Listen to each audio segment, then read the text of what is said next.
Bonjour, monsieur Jean Koudadié. Bonjour, monsieur Pascal Aklenkwe.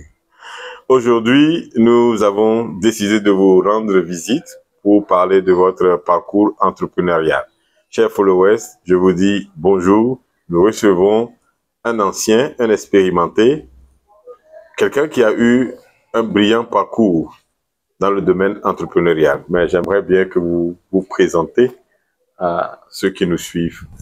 Ah oui, je m'appelle Jean Dovi Adje Koudadje. Je suis auto-entrepreneur depuis la tendre jeunesse parce que c'était ma passion et j'ai maintenu le cap jusqu'à ce jour. Une question toute simple. Selon vous, c'est quoi l'entrepreneuriat? Aujourd'hui, il y a plusieurs concepts, il y a plusieurs définitions. Mais pour moi, aujourd'hui, l'entrepreneuriat est l'antidote de la pauvreté. L'antidote de la pauvreté. Quelle définition? Toute simple, mais essayons de creuser un peu. Dieu nous a créés à son image et nous sommes appelés à créer sur la terre. Nous sommes venus sur la terre pour une mission. Et aujourd'hui, le seul moyen d'atteindre cet objectif, c'est l'entrepreneuriat. Avoir tout ce qu'il faut pour satisfaire un besoin sur le marché. À travers votre définition exceptionnelle, j'ai retenu le mot « créer ». À l'entame, vous avez parlé de passion, que cela a été votre passion depuis votre tendre enfance. D'où vous est venue cette passion? J'ai vécu dans une famille dont les parents étaient tous des entrepreneurs. Oh. Mon grand-père était un bon cultivateur à Klakou. Ah oui. Sa femme, qui est ma grand-mère, a été une grande productrice d'huile rouge. Ma mère, à Lomé, a été les premières vendeuses de poissons frais dans la société Soto-Maré d'alors, créée par Pita da Silveira, de vénérée mémoire. Ensuite, j'ai eu la chance de côtoyer beaucoup d'entrepreneurs. J'ai eu la chance de participer à des formations. Tout ça m'a donné la force de maintenir le cap. Parce qu'on ne naît pas entrepreneur, on devient entrepreneur. Donc l'entrepreneuriat, c'est quelque chose de simple. C'est pas quelque chose qui doit faire peur à qui que ce soit. En principe. En principe, oui. Parce que nous, on pense que l'entrepreneuriat, aujourd'hui, c'est à l'université. Voilà, là où je voulais en venir. C'est dans les grandes universités, dans les grandes institutions qu'on doit l'enseigner. Et encore là, n'enseigne l'entrepreneur que l'entrepreneur. Oui. On va y revenir. Le déclic s'est situé à quel niveau? Avant mon bac, moi, je me disais que je n'allais jamais être fonctionnaire. Pourtant, tous les gens de votre génération... Oui, j'ai été critiqué. Ce n'était pas accepté. Les parents n'ont pas accepté. Mais j'ai maintenu. Je les avais convaincus et ils avaient été convaincus. Pourquoi? Parce que la richesse d'une nation dépend de la capacité entrepreneuriale de ses fils. Ah oui. Racontez-nous un peu vos débuts. Nous voulons savoir comment vous avez commencé. Après l'université, je cherchais dans les bibliothèques. J'allais chercher toujours des idées dans la bibliothèque. C'est ainsi que j'étais tombé sur un appel à proposition au niveau de la chambre de commerce, de proposer des thèmes afin de participer à une séance de formation qui avait duré dans le temps une semaine. C'était en quelle année? 87. 87? Oh, il y a très longtemps. Et donc, vous êtes parti à cette formation? Si. Par curiosité? Oui, non, pas parce que pour concrétiser ma vision. J'avais déjà une vision claire. Oui, pour concrétiser ma vision. Et après cette formation? Oui, après cette formation, bon, j'ai travaillé, je n'étais pas allé directement dans l'entrepreneuriat. J'ai travaillé avec des gens, puis j'avais travaillé pour quelqu'un. J'ai toujours travaillé avec... Avec quelqu'un. Jamais pour quelqu'un. Parce qu'il y a une différence. Quand on travaille pour quelqu'un, on est salarié. Oui. Mais quand on travaille avec quelqu'un, c'est pour pouvoir développer quelque chose. Je vais vous donner un exemple. Oui. Très tôt, quand moi j'étais en terminale, vous savez, à la Toussaint, il y avait des couronnes funéraires Oui. avec les papiers. Exactement. Les papiers, crépons. Et j'ai dit, mais bon, si je vais réaliser ça et vendre. Ne sachant pas faire la chose, j'ai pris de l'argent pour aller chez le fabricant, pour lui dire que je viens d'Aného. Et que tout ce qu'il était en train de faire ne répondait pas à mon goût. Il m'a dit de m'asseoir et voir. Il m'avait dit de m'asseoir et voir comment ça se passe. Et ils ont commencé par façonner. Quand moi, je piquais déjà l'idée. Parce qu'il faut être curieux. Curieux. Et quand je l'ai quitté, je m'étais rendu en même temps à la librairie pour acheter le papier. Je posais des questions clés. Où est-ce qu'il trouve le papier? Où est-ce qu'il fait ceci? J'ai vu.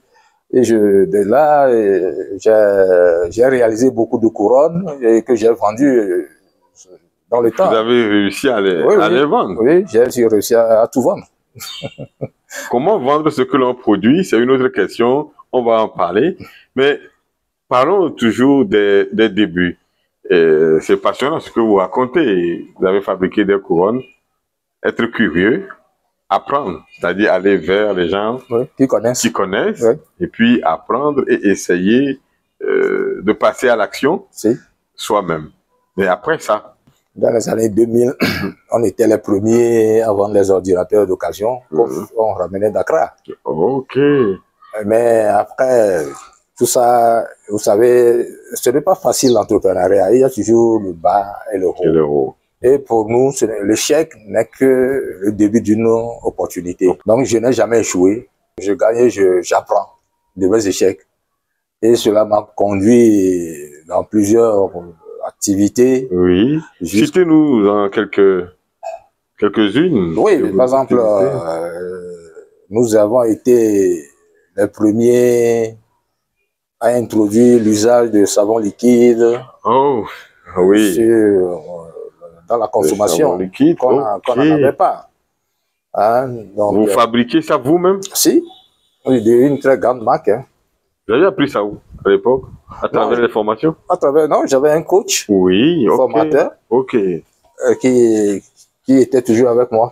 Parce qu'on ne peut rien faire de soi-même. Donc, dans le parcours entrepreneurial, il faut avoir un mentor. C'est tout le problème dans notre pays. Ailleurs, la chambre de commerce a une structure de mentorat. De mentorat où les expérimentés accompagnent les jeunes entrepreneurs. Parce qu'on peut avoir 70 ans et être jeune entrepreneur. Le mot jeunesse lié à l'entrepreneuriat n'est pas question d'âge. Oui, ok. Quelqu'un qui a 70 ans veut commencer est jeune entrepreneur. Par rapport à quelqu'un qui a 30 ans, qui a commencé depuis. Donc, on ne peut rien faire sans être mentoré. C'est très important. Très important. Donc, il faut accepter d'apprendre à voir avant d'atteindre un certain niveau. Je vais te donner un exemple. Steve Jobs. Oui. Le créateur de Apple. Oui. Quand il avait commencé, il s'était rendu chez Herbert Packard, le fondateur de Herbert Packard, pour dire qu'il a besoin de quelques pièces. Le monsieur lui a dit, tu ne peux pas aller comme ça, viens faire 1 an avec moi. Et maintenant, quand il a fini, il lui a donné les pièces gratuitement. Maintenant, on va démarrer. Donc, sans Herbert Packard, Steve Jobs ne serait pas ce qu'il est. Ce qu'il est devenu. Il n'est plus parmi nous aujourd'hui, mais il a laissé à la postérité une marque extraordinaire. Mais je vais te donner encore un autre exemple. Oui, j'aime les exemples. Les Sahéliens. Oui. Les Sahéliens. Parler des Nigériens, des Maliens. Qui viennent ici, mais quand ils viennent dans le pays, ils sont reçus dans un groupe de mentors. Ils sont suivis. D'abord, ils viennent poche vide. Il peut faire 3 mois. On lui attribue un mentor qu'il suit. Et tout ça, moi, j'ai étudié leur parcours. Ils suivent.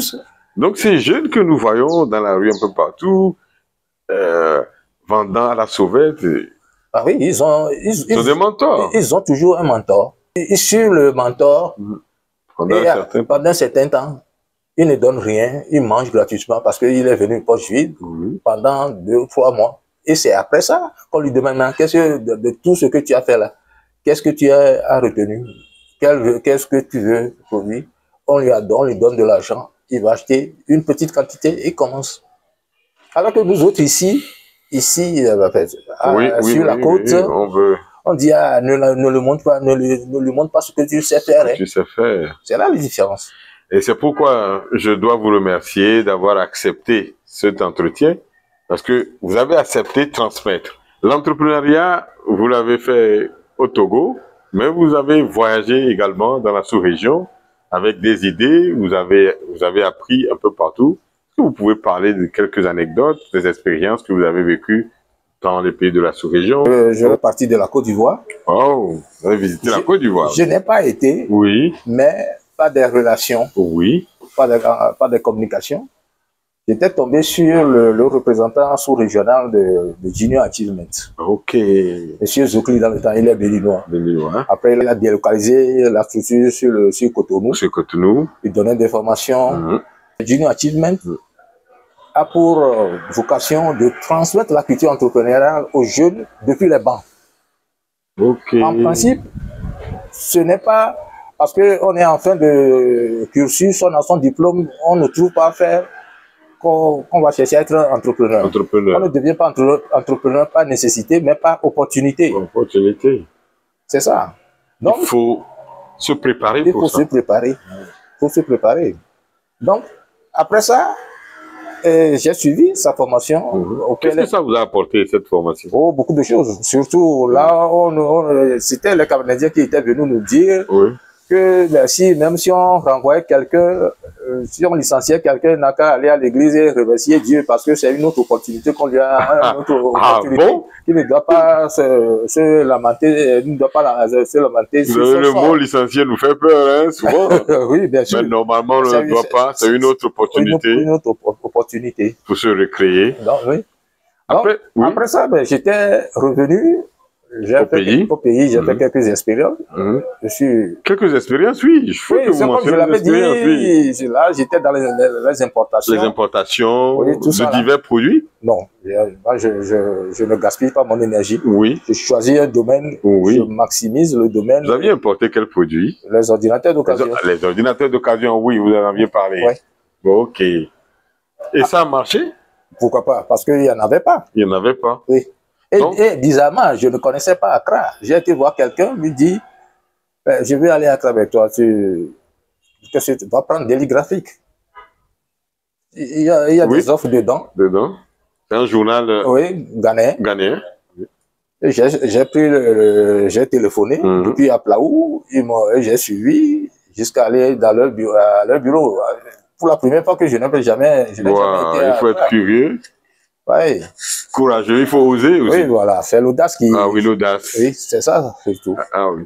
Et après l'épisode ghanéen avec les ordinateurs, j'avais fait le Nigeria. Wow. Oui, j'ai fait 1 an au Nigeria. Après ça, je suis revenu à Cotonou. À Cotonou.